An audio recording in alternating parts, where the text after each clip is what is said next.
Hey everyone, we're back here again at the E3 2016 GameSpot War Room, and I'm Scott Butterworth. This is Timur Hussein. We're here to talk to you this time about Ghost Recon Wildlands, which we finally got a chance to play earlier today. Timur, how did you feel about our experience with the game?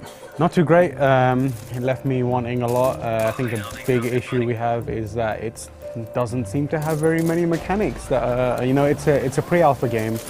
We should stress that. But when you go into a pre-alpha game, you kind of want there to be a core loop that intrigues you or gets us hooked into you, and at the moment the only thing we kind of experienced was a very bare bones multiplayer shooter. Right. Things like, missing textures or the graphics not being 100% perfect, stuff like that's kind of forgivable in an alpha build, but it's a little worrying when the most advanced mechanic in a game is the ability to go prone. There really wasn't much to just the basic moment-to-moment mechanics of the game. I mean, you can pop a flying drone that will automatically mark enemies for you, but that's really the only tool in your tool belt that isn't just like shooting dudes.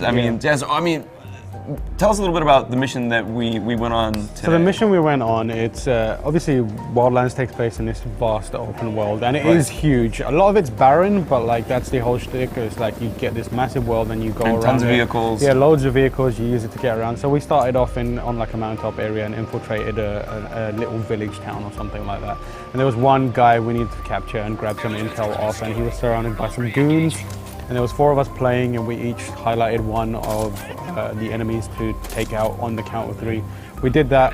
The guy bolted, didn't go very far. It was like the shortest chase ever, and he hid in the most illogical place ever. Like no enemies to help him out, no fortifications. So we just kind of rolled in there and just grabbed him and interrogated him, and then jumped in a chopper and off we went. And that was kind of like a short mission that was supposed to introduce us, but I felt like it wasn't impactful anyway. I didn't enjoy the shooting. I don't think it was challenging me to be tactical. I was just told by the Ubisoft representative to be tactical, and I was like, well, why would I ever do that if these guys are not really putting up much of an effort? They're all standing in the open. Like, there's no reason for me to be strategic about anything. As you pointed out at the time, the Ghost Recon name sort of carries with it a little bit of weight and certain expectations of the kind of gameplay that comes along with that name.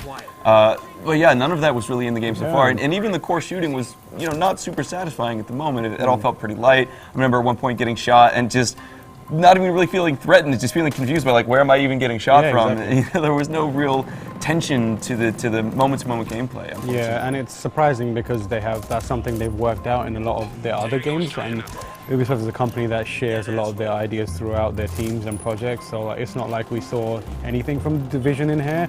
Division has, turn-based and cover-based combat, and it's got, Far Cry has a huge world systemic that people can, explore, and there's wildlife and that to interact with, but this has none of that. It's just a very, very, very basic third-person shooter. It doesn't even have cover mechanics, and that's the basics of strategy. Yeah, I mean, certain parts of it worked well. I mean, we did have this sequence where we were flying around a chopper, shooting chain guns, but even then, it was difficult to tell what kind of impact we were really having on the world. And sure, like things weren't exploding. There was none of that feedback. You couldn't see like the enemy thinning out or anything.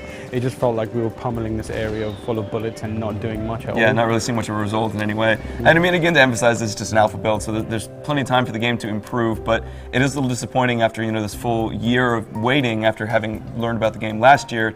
There wasn't kind of more impact to what we saw today. So with any luck, the game will improve over the coming months, but for now, it's not living up to the expectations we had coming out of last year's E3. Definitely. But that said, we have plenty more games to show you this week, so please stick around GameSpot.com. We have plenty more to cover here at E3 2016.